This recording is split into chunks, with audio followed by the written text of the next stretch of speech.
Maureen and Lydia had known each other long enough that they didn't need to fill empty spaces with meaningless chatter. The shared company of mutual silence. Lydia appreciated Mo's tutelage. What she told Maureen outside the autopsy room was true. She did plan on working for the medical examiner's office. Someday. Lydia was more than qualified, having graduated top of her class. The recipient of countless awards and commendations. Bouts of insomnia aside, Lydia could adapt to sleeping during the night same as anyone. Yes, she suffered from nyctophobia, a fear of the night. A mild form. Situational, therapists suggested. Stemming from the loss of her sister. Lydia didn't feel sorry for herself. Others suffered far worse. Lydia had learned to adjust. Truth was, she did prefer being awake when everyone else was asleep. There was solace in the still, quiet hours, a form of meditation, which was an odd comparison given what she was doing during that time. Each night, Lydia hit the mean streets to stare in the face of death. She was a detective, even if her clientele landed a long way from the deep pockets of desirable. The people she investigated were often the ones society shunned, discarded. In the shadows, there was less judgment. Night lacked the urgency of day. This soothed Lydia.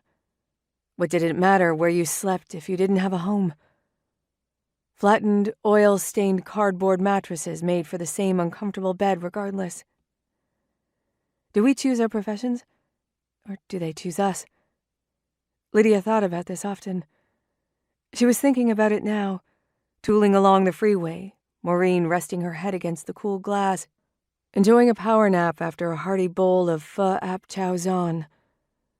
Would Lydia have entered the medical profession if Jess hadn't died?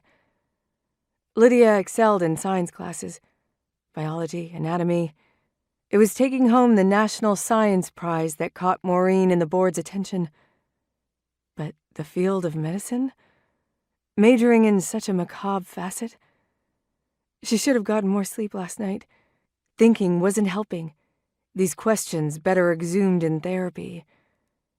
Entering Old Town, the historic section of Paso Ardo had survived gentrification.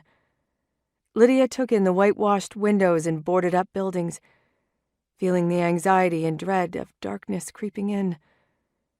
It was a symptom of her phobia, which is why she chose to be active and outdoors whenever possible. It beat being locked inside a cage. The sun had just set. Enough light left for Lydia not to experience the more debilitating effects of the condition. Plus, she wasn't alone. "You look like you got the weight of the world on your shoulders," Maureen said, coming to, glancing over. Lydia grimaced a smile. Her friend wasn't wrong.